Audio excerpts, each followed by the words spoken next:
ഇനി നമ്മൾ ഡിസ്കസ് ചെയ്യാൻ പോകുന്നത് സൊല്യൂഷൻസും ക്രിട്ടിക്കൽ സെക്ഷനാണ്. നമ്മളിപ്പോൾ പറഞ്ഞ ക്രിട്ടിക്കൽ സെക്ഷന് എന്തൊക്കെ സൊല്യൂഷൻസ് നമുക്ക് കാണാം. സപ്പോസ് ഇങ്ങനെ ഒരു ഇഷ്യൂ വരുമ്പോൾ എന്തൊക്കെ സൊല്യൂഷൻസ് കാണാമെന്നാണ് നമ്മൾ പറയുന്നത്. Consider the system consists of n process P0 to Pn-1.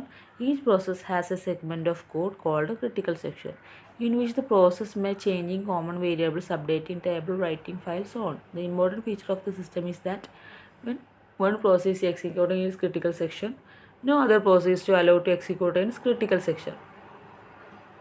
എന്തായിരുന്നു ക്രിട്ടിക്കൽ സെക്ഷൻ എന്ന് പറഞ്ഞാൽ നമുക്കറിയാം, ഒരാൾ പ്രോസസ് ചെയ്തുകൊണ്ടിരിക്കുമ്പോൾ വേറൊരാൾക്ക് പ്രോസസ് ചെയ്യാൻ പറ്റില്ല. കാരണം എന്താണ്, അവർ കോമൺ ആയിട്ട് വേരിയബിൾസൊക്കെ ഷെയർ ചെയ്യുന്നതുകൊണ്ടാണ് നമ്മൾ അങ്ങനെ കൊണ്ടുവന്നിട്ടുള്ളത്. അപ്പോൾ n പ്രോസസ്സുകളുണ്ട്, ഓരോന്നിനും ഇതുപോലെ സെഗ്മെൻറ്റ് ഓഫ് കോഡ് എക്സിക്യൂട്ട് ചെയ്യാനുണ്ട്. അതിനാണ് ക്രിട്ടിക്കൽ സെക്ഷൻ എന്ന് പറയുക. അതിനകത്ത് പല പ്രോസസ്സിങ് നടക്കുന്നുണ്ട്. അപ്ഡേറ്റ് ചെയ്യാം, പിന്നെ ഫയൽ എഴുതാം, പിന്നെ വേരിയബിൾസിൽ ചേഞ്ച് ചെയ്യാനൊക്കെ ഉണ്ടാവും. അപ്പോൾ ഇത്തരം ഒരു സിസ്റ്റത്തിൻ്റെ പ്രത്യേകത എന്ന് പറഞ്ഞാൽ നമ്മൾ പറഞ്ഞ ക്രിട്ടിക്കൽ സെക്ഷൻ്റെ പ്രത്യേകത തന്നെയാണ്. ഒരാൾക്ക് മാത്രമേ ഒരു ടൈമിൽ ക്രിട്ടിക്കൽ സെക്ഷനിൽ എക്സിക്യൂട്ട് ചെയ്യാൻ പറ്റുള്ളൂ, ബാക്കിയുള്ളവർ എന്ത് ചെയ്യണം, എക്സ്ക്ലൂഡഡ് ആയിരിക്കും. That is no two process are executing in their critical section at the same time. Critical സെക്ഷനകത്ത് രണ്ട് പ്രോസസ്സുകൾ ഒരിക്കലും സെയിം ടൈമിൽ എക്സിക്യൂട്ട് ചെയ്യില്ല. The critical section problem is to design a protocol that the process can use the synchronise their activities so as to cooperatively share serially reusable resources. അതായത് critical section problem use ചെയ്ത് ചെയ്യുമ്പോൾ നമ്മളെന്താണ്, synchronised ആയിട്ടാണ് activities ചെയ്യുക. അവർ സീരിയലി reusable ആയിട്ടുള്ള resources ആണ് ചെയ്യുന്നത്. അതുകൊണ്ട് തന്നെ എന്താണ്, സിങ്ക്രണൈസേഷൻ കൊണ്ടുവരും. കാരണം ഒരാൾ ചെയ്ത ഡാറ്റ ഇറേസ് ആയി പോകാൻ പാടില്ല, അത് അതിനകത്ത് തന്നെ കീപ്പ് ചെയ്യണം. ആ പ്രോസസ്സ് അതിൻ്റെ കൂടെ ആ ഡാറ്റയാണ് കീപ്പ് ചെയ്യുക. മറ്റേ PJ എന്ന പ്രോസസ്സ് എടുക്കുമ്പോൾ അതിൻ്റെ കൂടെയുള്ള ഡാറ്റ എന്താണോ അതാണ് അവർ കീപ്പ് ചെയ്യുക കേട്ടോ. Each process must request permission to enter critical section. അപ്പോൾ ക്രിട്ടിക്കൽ സെക്ഷനിൽ വരണമെന്നുണ്ടെങ്കിൽ ആദ്യം എന്ത് ചെയ്യണമെന്ന് വെച്ചാൽ ഓരോ പ്രോസസ്സുകളും ആദ്യം ഒന്ന് റിക്വസ്റ്റ് ചെയ്യണം. The section of code implementing the request is the entry section. അതായത് അവർ അങ്ങനെ റിക്വസ്റ്റ് ചെയ്യുന്ന സെക്ഷനാണ് എൻട്രി സെക്ഷൻ. ഇവിടെ കണ്ടോ, ഈ ഒരു കോഡ് എഴുതി വെച്ചിട്ടുള്ള എൻട്രി സെക്ഷൻ, എക്സിറ്റ് സെക്ഷൻ എന്നൊക്കെ പറഞ്ഞിട്ട്. അങ്ങനെ എന്തായി, അവർക്ക് പെർമിഷൻ കിട്ടിയാൽ അവർ ഇതിനകത്തെത്തും. അപ്പോൾ പിന്നെ അവർക്ക് അവിടെ ക്രിട്ടിക്കൽ സെക്ഷൻ എക്സിക്യൂട്ട് ചെയ്യാൻ പറ്റും. അതായത് അവരുടെ കോഡ് എന്താണോ അത് റൺ ചെയ്യാൻ പറ്റും. അങ്ങനെ ഈ ക്രിട്ടിക്കൽ സെക്ഷൻ റൺ ചെയ്ത് കഴിഞ്ഞാൽ പിന്നെ എന്ത് ചെയ്യും, may be followed by exit section. The remaining code is remainder section. The general structure of a typical process shown below. Entry section, exit section enclosed in boxes. അത് just ഇങ്ങനെ പറയണം. അതായത് ഇതാണ് ഇപ്പോൾ അതിൻ്റെ കോഡെങ്കിൽ ആദ്യം നമ്മൾ പ്രോസസ്സർ ഒന്ന് റിക്വസ്റ്റ് ചെയ്യണം, എനിക്കിത് കിട്ടണം, CPU കിട്ടണം എന്ന് റിക്വസ്റ്റ് ചെയ്യുമ്പോൾ എൻട്രി സെക്ഷൻ വഴി അത് നമ്മൾ എന്ത് ചെയ്യും, റിക്വസ്റ്റ് ഗ്രാൻഡ് ചെയ്യും, അവർക്ക് പെർമിഷൻ കൊടുക്കും. അപ്പോൾ അവർക്ക് അവരുടെ ക്രിട്ടിക്കൽ സെക്ഷൻ പ്രോസസ്സിങ് ചെയ്യാൻ കഴിയും. ആ പ്രോസസ്സിങ് കഴിഞ്ഞാൽ പിന്നെ അവർക്കുള്ള സെക്ഷൻ ഏതാണ്, എക്സിറ്റ് സെക്ഷനാണ്. അവരുടെ പ്രോസസ്സ് കഴിഞ്ഞ് അവർ എക്സിറ്റ് അടിച്ചു, പിന്നെ റിമൈൻഡറായിട്ട് കിടക്കുന്ന സെക്ഷൻസ് എന്തെങ്കിലും ഉണ്ടെങ്കിൽ അത് ചെയ്യാം.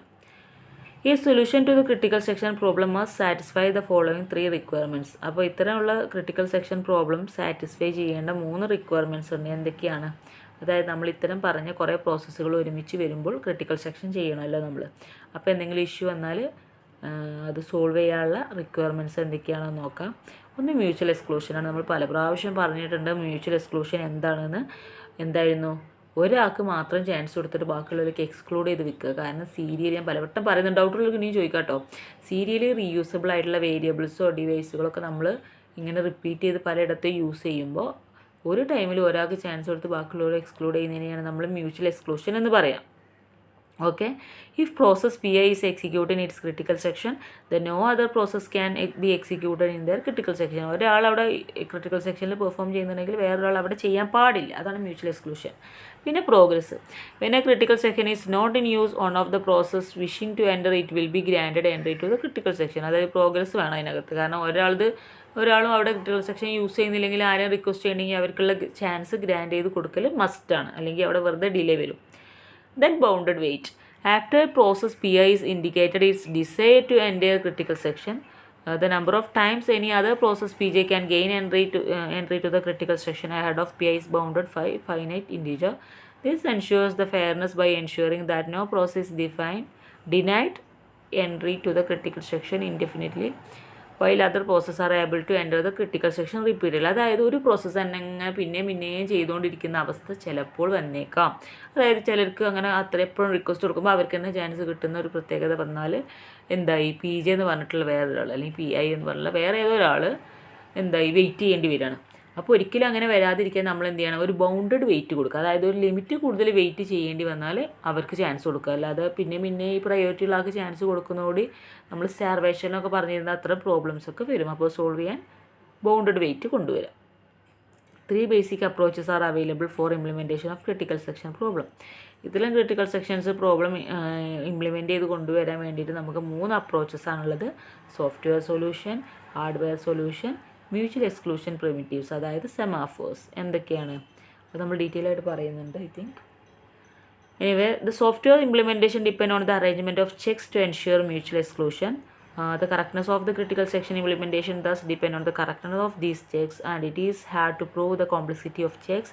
This is the serious drawback in the development of large concurrent systems. അതായത് നമ്മൾ സോഫ്റ്റ്വെയർ ഇംപ്ലിമെൻറ്റേഷൻ ചെയ്യുമ്പോൾ അതിനകത്ത് മ്യൂച്വൽ എക്സ്ക്ലൂഷൻ എത്രത്തോളം എൻഷ്യൂർ ചെയ്യുന്നുണ്ടെന്ന് ചെക്ക് ചെയ്യാൻ അങ്ങനെ നമ്മൾ ചെക്ക് ചെയ്തുകൊണ്ടിരിക്കണം. അതിൻ്റെ അറേഞ്ച്മെൻറ്റ് എങ്ങനെയൊക്കെയാണ് നമുക്ക് മ്യൂച്വൽ എക്സ്ക്ലൂഷൻ ചെയ്യാൻ പറ്റുക എന്നൊക്കെ നമ്മളിങ്ങനെ ചെക്ക് ചെയ്തുകൊണ്ടിരിക്കും. അപ്പോൾ നമ്മൾ ഇത്തരം ക്രിട്ടിക്കൽ സെക്ഷൻസിൻ്റെ കറക്റ്റ്നെസ് എന്ന് പറയുമ്പോൾ എങ്ങനെയാണ്, നമ്മൾ ഓരോ പ്രാവശ്യം ഇതൊക്കെ ചെക്ക് ചെയ്യുമ്പോൾ ഉണ്ടാകുന്ന കറക്റ്റ്നെസ് എത്രത്തോളമാണോ അതിനെ ഡിപ്പെൻഡ് ചെയ്തിരിക്കും ക്രിട്ടിക്കൽ സെക്ഷൻ്റെ ലെവൽ എത്രയാണെന്ന് അറിയാൻ. അതുകൊണ്ട് തന്നെ കുറച്ച് കോംപ്ലക്സിറ്റി ലെവലിൽ വന്നു കഴിഞ്ഞാൽ, അതായത് ചെക്ക് ചെയ്തുകൊണ്ടിരിക്കുമ്പോൾ കുറച്ചുകൂടെ കോംപ്ലക്സിറ്റി ആയി കഴിഞ്ഞാൽ അത് കുറച്ചുകൂടെ ബുദ്ധിമുട്ടാണ്. നമുക്ക് ഇത്ര ഇഷ്യൂസൊക്കെ സോൾവ് ചെയ്യാന്ന് പറഞ്ഞാൽ it's very hard to debug or difficult to check. So അത്തരം ഡ്രോബാക്ക് നമ്മളുടെ കൺകറൻറ്റ് സിസ്റ്റത്തിനകത്തുണ്ട് എങ്കിലും ഒരുപാട് അഡ്വാൻറ്റേജസ് അതിനകത്തുണ്ട്. Advantage of the software approach is that no special hardware or software required to implement critical section. അതായത് നമുക്കൊരു പെർട്ടിക്കുലർ ആയിട്ടുള്ള ഒരു സോഫ്റ്റ്വെയറോ ഹാർഡ്വെയർ ഒന്നും നമുക്കിത് ഇംപ്ലിമെൻറ്റ് ചെയ്യാൻ ആവശ്യമില്ല എന്ന് നോക്കുമ്പോൾ അതിന് അഡ്വാൻറ്റേജാണ്. അതായത് ഏത് കേസ് എടുക്കുമ്പോഴും നമ്മൾ പലപ്പോഴും വരാണ്ട് അഡ്വാൻറ്റേജസും കാണാം, ഡിസഡ്വാൻറ്റേജസും കാണാം. Okay, hardware solutions use special hardware instructions implemented in the form of language constructs for process synchronization, since the language constructs as well define semantics which is enforced by the language compiler. Constructions of large concurrent system become more practical. അതായത് നമ്മൾ ഒരുപാട് language constructs use ചെയ്തിട്ട് നമ്മൾ process synchronisation ചെയ്യുന്നതാണ് hardware സൊല്യൂഷൻ്റെ കേസിൽ പറയാനുള്ളത്. അപ്പോൾ നമ്മൾ ഒരുപാട് വെൽ ഡിഫൈൻഡ് ആയിട്ടുള്ള സെമാൻറ്റിക്സ് ഒക്കെ യൂസ് ചെയ്താൽ നമുക്ക് ലാംഗ്വേജ് കമ്പൈലർ ഏറ്റവും കംഫർട്ടായ രീതിയിൽ ചെയ്യാൻ കഴിയും. അത്തരം കൺസെപ്റ്റുകൾ യൂസ് ചെയ്തിട്ട് നമുക്ക് നമ്മുടെ ലാർജ് കൺകറൻറ്റ് സിസ്റ്റംസൊക്കെ കൂടുതൽ പ്രാക്ടിക്കലായിട്ട് കൊണ്ടുവരാൻ കഴിയും. അതായത് എല്ലാവർക്കും അപ്ലിക്കബിൾ ആയിട്ട് രീതിയിലുള്ള ലാംഗ്വേജ് കൺസ്ട്രക്ട്സ്. ഇപ്പോൾ ലാംഗ്വേജുകളെ കുറിച്ച് നമുക്കറിയാം, പല രീതിയിലുള്ള പ്രോഗ്രാമിംഗ് ലാംഗ്വേജസ് ഒക്കെ നമ്മൾ യൂസ് ചെയ്തിട്ടുണ്ട്. അപ്പോൾ പ്രോസസ് സിങ്ക്രണൈസേഷന് വേണ്ടിയിട്ട് ഇത്തരം വെൽ ഡിഫൈൻഡ് സെമാൻറ്റിക്സ് ഉള്ള ലാംഗ്വേജുകൾ കൊണ്ടുവരാം. ഓക്കെ, അതാണ് വേറൊരു മെത്തേഡ് എന്ന് പറയുന്നത്. A set of primitives for mutual exclusion was developed to overcome the complexity of software approach. നമ്മളിപ്പോൾ പറഞ്ഞ സോഫ്റ്റ്വെയർ അപ്രോച്ചിനൊക്കെ ഉള്ള കോംപ്ലക്സിറ്റി റെഡ്യൂസ് ചെയ്യാൻ നമ്മൾ കൊണ്ടുവന്നിട്ടുള്ള പല ടൈപ്പ് ഓഫ് അൽഗോരിതംസ് ഉണ്ട്. ഡിജിക്സ്ട്രാക്സ് അൽഗോരിതം അതിൻ്റെ ഒരു ഭാഗമാണ്. These primitives could be implemented either in the form of busy waiting software solution or hardware solution or as operating system services invoked by the system calls. അപ്പോൾ ഇത്തരം algorithms ഒക്കെ നമുക്ക് പല രീതിയിൽ കൊണ്ടുവരാം. ഒന്നുകിൽ സോഫ്റ്റ്വെയർ സൊല്യൂഷനായിട്ട്, അല്ലെങ്കിൽ ഹാർഡ്വെയർ സൊല്യൂഷനായിട്ട്, അല്ലെങ്കിൽ OSൻ്റെ സർവീസസ് ആയിട്ട്, സിസ്റ്റം കോളായിട്ടൊക്കെ നമുക്ക് എന്ത് ചെയ്യാം, ഇത്തരം അൽഗോരിതംസും കൂടെ യൂസ് ചെയ്താൽ നമ്മളിപ്പോൾ പറഞ്ഞ സോഫ്റ്റ്വെയർ കോംപ്ലക്സിറ്റിയൊക്കെ റെഡ്യൂസ് ചെയ്യാൻ കഴിയും കേട്ടോ. അതുകൊണ്ട് തന്നെ ഇവിടെ ഇത് ഞാൻ റീഡ് ചെയ്യുന്നില്ല, ജസ്റ്റ് ഞാൻ പറഞ്ഞത് എന്തായത് വെച്ചാൽ സോഫ്റ്റ്വെയറും ഹാർഡ്വെയർ സൊല്യൂഷൻസൊക്കെ നമ്മൾ പറഞ്ഞു ഇപ്പോൾ ക്രിട്ടിക്കൽ സെക്ഷൻ്റെ കേസിൽ. അപ്പോൾ പലപ്പോഴും വരുന്നൊരു കാര്യം എന്താണെന്ന് വെച്ചാൽ ബിസി വെയിറ്റിംഗ് വരും. ഈ ബിസി വെയിറ്റിംഗ് എന്ന് പറഞ്ഞാൽ എന്താ വെച്ചാൽ ഒരാൾ കഴിഞ്ഞിട്ട് അടുത്താൾ കഴിഞ്ഞിട്ട് അടുത്താൾ അങ്ങനെ ചാൻസ് കൊടുക്കുകയാണ് ചെയ്യുന്നത്. അപ്പോൾ എപ്പോഴും റിക്വസ്റ്റ് വന്ന് CPU എന്ത് വെച്ചു എന്ന് വെച്ചാൽ CPU സൈക്കിൾസിനിടയിൽ ഈ ബിസി വെയിറ്റിങ്ങും കൂടെ വരുമ്പോൾ CPU അത് കുറച്ചുകൂടെ ഡിഫിക്കൽട്ടായിട്ട് മാറുന്ന ഒരവസ്ഥ വരും. CPU അതിൻ്റെ സൈക്ലിങ് തന്നെ കംപ്ലീറ്റ് ചെയ്യാൻ കഴിയാത്ത രീതിയിലൊരു ഓവർ ഹെഡ് പോലെ വന്ന് CPU ടൈമിന് തന്നെ ഏറ്റവും അതൊരു കോമ്പിറ്റിങ് പോലെയൊക്കെ വരുന്നൊരവസ്ഥ ബിസി വെയിറ്റിംഗ് കൊണ്ടുവന്നാൽ ഉണ്ടായിരിക്കും. അപ്പോൾ നമ്മൾ ഈ OS എന്താ ചെയ്യുക വെച്ചാൽ സെമാഫേഴ്സ് എന്ന് പറഞ്ഞിട്ടുള്ള ഒരു ഐഡിയ ആണ് നമ്മളുടെ ഓപ്പറേറ്റിംഗ് സിസ്റ്റം അവിടെ കൊണ്ടുവരുന്നത്. അതായത് ഇങ്ങനെ റിപ്പീറ്റ് ചെയ്തിട്ട് ബിസി വെയിറ്റിംഗ് വരുമ്പോൾ അതിനെ ബ്ലോക്ക് ചെയ്തിട്ടിട്ട് ഈ പ്രോസസ്സുകളേക്ക് ഒരു സെമാഫറിൻ്റെ ക്യൂ ആക്കി മാറ്റും. സെമാഫർ ക്യൂ എന്ന് പറയും. ഈ സെമാഫർ ക്യൂ എന്താ ചെയ്യുകയെന്ന് വെച്ചാൽ ഒരാളുടെ കഴിഞ്ഞിട്ട് അടുത്ത ആൾ എന്നുള്ള രീതിയിൽ ആ ക്യൂവിനെ സെറ്റ് ചെയ്ത് കൊടുക്കും. അപ്പോൾ ഓരോരുത്തരുടെ ക്രിട്ടിക്കൽ സെക്ഷനിൽ എന്ത് ചെയ്യും, ചാൻസ് കൊടുക്കും, പ്രൊവൈഡ് ചെയ്ത് കൊടുക്കും. ഇന്ന സമയത്ത് എന്ന് പറഞ്ഞ് സെറ്റ് ചെയ്ത് കൊടുക്കും. അപ്പോൾ ഇവിടെ ഒന്നും എന്താ വെച്ചാൽ ബിസി വെയിറ്റിങ്ങിന് പകരം അവരൊക്കെ എന്താ ചെയ്യുന്നത് വെച്ചാൽ റെഡി സ്റ്റേറ്റ് എന്ന് പറഞ്ഞുള്ള ഒരു അവസ്ഥയിലായിരിക്കും നിൽക്കുക. ഓക്കെ, അപ്പോൾ ഈ റെഡി സ്റ്റേറ്റിൽ നിന്ന് എന്ത് ചെയ്യും, ഒരാൾക്ക് ചാൻസ് കിട്ടുമ്പോൾ അയാൾ എക്സിക്യൂട്ട് ചെയ്യും, ബാക്കിയുള്ള ബ്ലോക്ക് സ്റ്റേറ്റിലായി മാറും, അവരവിടെ കീപ്പ് ചെയ്യും, എക്സ്ക്ലൂഡ് ചെയ്തിട്ട് ഒരാൾക്ക് ചാൻസ് കൊടുക്കും. അങ്ങനെയാണ് നമ്മളിത്തരം റെഡി ക്യൂ യൂസ് ചെയ്തിട്ട് ഷെഡ്യൂളിംഗ് ഒക്കെ ചെയ്യാം. ഓക്കെ, ഇത്രയാണ് ബിസി വെയിറ്റിങ്ങിനെ കുറിച്ച് അല്ലെങ്കിൽ സെമാഫേഴ്സിനെ കുറിച്ച് പറയാനുള്ളത്. ഇനി ഡീറ്റെയിൽ ആയിട്ടുള്ള ഈ കൺസെപ്റ്റുകളൊക്കെ പിന്നെയും പറയുന്നുണ്ട് പലയിടത്തും. അപ്പോൾ നമുക്ക് വീണ്ടും ഡിസ്കസ് ചെയ്യാം കേട്ടോ. അതിനകത്ത് അൽഗോരിതംസ് ഒക്കെ നമ്മൾ ഡിസ്കസ് ചെയ്യുന്നുണ്ട്. അപ്പോൾ സൊല്യൂഷൻസിനെ കുറിച്ച് ബേസിക്കായിട്ട് പറയാനുള്ള ഇത്രയാണ്. ഇനി നമുക്ക് ഹാർഡ്വെയറിൻ്റെ സോഫ്റ്റ്വെയറിൻ്റെ ഒക്കെ ഇനി നാളെ നെക്സ്റ്റ് ക്ലാസ്സിൽ നമുക്കെടുക്കാം. അപ്പോൾ നമ്മളിന്ന് ക്രിട്ടിക്കൽ സെക്ഷനെ കുറിച്ച് പറഞ്ഞു, പിന്നെ സൊല്യൂഷൻസ്, അതിനകത്ത് യൂസ് ചെയ്യുന്ന റിക്വയർമെൻറ്റ്സ് ഒക്കെ നമ്മൾ പറഞ്ഞു, പിന്നെ ബസ് വെയിറ്റിംഗ്, അതേപോലെ നമ്മളിവിടെ പല അപ്രോച്ചസ് എന്തൊക്കെയാണ് ക്രിട്ടിക്കൽ സെക്ഷന് വേണ്ടി നമ്മൾ കൊണ്ടുവന്നിട്ടുള്ള അപ്രോച്ചസ്, അതായത് സൊല്യൂഷൻസ് ഒക്കെ നമ്മൾ പറഞ്ഞു. ഇനിയും ഡീറ്റെയിൽ ആയിട്ട് നമ്മൾ നെക്സ്റ്റ് ക്ലാസ്സിൽ പറയൂ കേട്ടോ. സോ ഇത്രയാണ് ഇന്നത്തെ ക്ലാസ്സുള്ളത്. അപ്പോൾ എല്ലാവരും വീഡിയോ വാച്ച് ചെയ്യുക. പിന്നെ നോട്ട്സ് എഴുതേണ്ടി വരില്ല എന്നാണ് കരുതുന്നത്. കൺസെപ്റ്റുകളൊക്കെ ക്ലിയർ ചെയ്ത് പോവാം കേട്ടോ.